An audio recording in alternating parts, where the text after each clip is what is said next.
Et bah allez, c'est parti, camponne-toi. Oh purée, on est dans le vide là en fait. Bonjour à tous, aujourd'hui je suis dans la commune de Manigo et je vous emmène avec moi, on va rencontrer Fabien qui va tout m'expliquer sur l'épandage. Bonjour Fabien. Salut Alors, Marion. Là on est chez toi. Oui, et en fait on a un petit peu transformé la pente en atout. À chaque niveau de la ferme, on accède directement. D'accord. Ici on a la partie supérieure, c'est toute la grange, le stockage du foin. Ok. Sur le côté on a un garage. Ouais. Et puis en dessous, on a les bêtes. Viens voir. D'accord. Ah ouais, vous avez fait de la montagne un atout. Ah oui, effectivement, elles sont toutes là.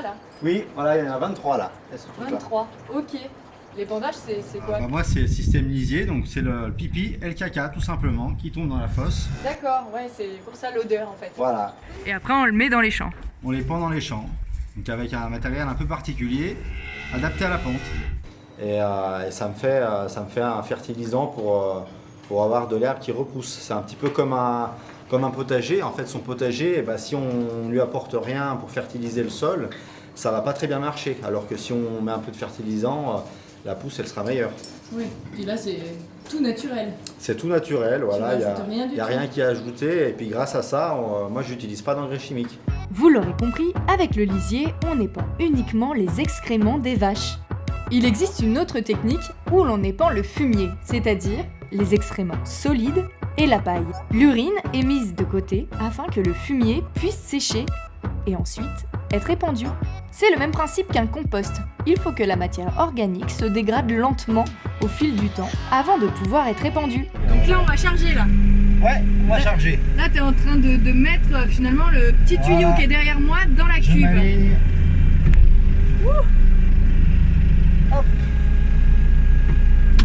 Là c'est tout bon.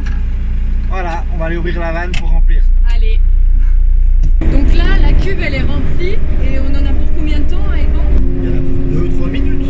Ah ouais, c'est ultra rapide en fait. Ouais. 2-3 minutes et après tu remontes, tu recharges On et... va revenir charger et on va faire plusieurs allers-retours comme ça. Là, on va épandre ici. Oui, toute la parcelle là, donc là on va descendre par ici pour accéder au coin, au plus court. Mais c'est sacrément pentu quand même. Ah oui. Et puis en plus on a l'exposition qui est défavorable, là on est versant nord, donc c'est des terrains qui sont moins séchants que d'autres versants plus ensoleillés. D'accord. Ok, donc là potentiellement ça glisse un peu. C'est ce que tu es en train de me dire. Ça devrait passer. Allez, on met la ceinture. On serre bien. T'es prête Marion? Allez, c'est parti. Eh ben allez, c'est parti, camponne-toi. Oh purée. Mais on est dans le vide là en fait. Ouais, c'est ça, il y avait une de tes roues qui touchait pas là. Il y a 2 tonnes de poids à l'arrière, donc en fonction du poids justement il faut bien faire attention dans quel sens on passe dans la pente, sinon il y a des risques de renversement. Il y a des jours où tu peux pas... Et non, dans les parcelles pentues, il faut vraiment que le terrain soit suffisamment sec, sinon c'est glissade assurée jusqu'au fond du champ. Là j'ai ma lance qui est dirigeable depuis la cabine, donc ça c'est un gros atout. Le lisier, ça sent fort, mais au moins c'est naturel. Eh oui, ça sent un peu fort, bon ça dure 2 jours, hein, et après c'est terminé, et c'est naturel au moins. Et là, pourquoi tu vas le faire en arrière? Faut jamais rouler sur du lisier que je viens d'épandre parce qu'il y aurait des risques de glissade très importants, donc il faut commencer au plus loin de la parcelle, faire en se rapprochant du début. Comme on est en montagne, on a de la neige, donc les périodes enneigées on ne peut pas épandre. L'automne quand l'herbe ne poussera plus, ou alors pendant la saison c'est après une fauche ou après un pâturage des vaches.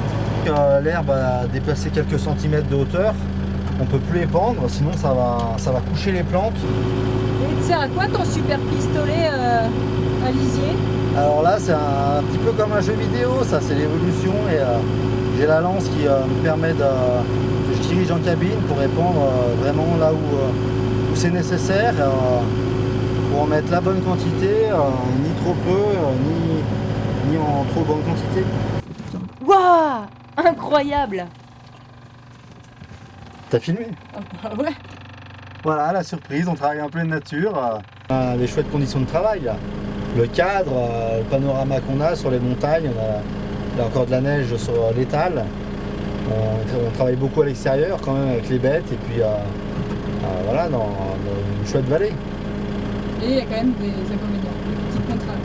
Voilà, on a des règles qui s'ajoutent à notre métier et puis avec la pression foncière, les constructions, c'est pas toujours facile de contenter tout le monde et puis nous de pouvoir faire notre travail normalement. Parce que le matériel évolue, c'est plus confortable, mais ça coûte très cher. Après moi c'est mon seul gros engin sur la ferme, moi j'ai pas de tracteur, on n'a jamais eu de tracteur sur l'exploitation. Mon père avait remplacé la jument par son premier transporteur dans les années 70 il me semble. Ah ouais. Et après, ça a quand même un coût très important.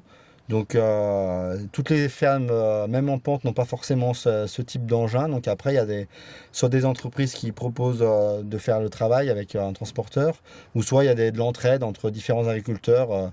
Un agriculteur qui a le tracteur et puis une citerne pour transporter plus loin. Et il va me donner un coup de main et moi, en échange, je vais lui prendre dans ses parcelles les plus pentues avec mon engin. Et s'ils prennent tant de risques, c'est pour produire une herbe de qualité pour nourrir leurs vaches et fabriquer ensuite de délicieux reblochons. Mais dis-moi, là aussi c'est à toi? Oui, là aussi. Et là, c'est trop pentu pour accéder avec l'engin. Ah oui. Donc après, j'ai encore une autre technique d'épandage. On verra ça une prochaine fois. À la Et prochaine nous, alors. on Salut. se retrouve Salut. bientôt pour la suite des aventures au pays du reblochon. C'est hyper pentu. C'est un peu galère.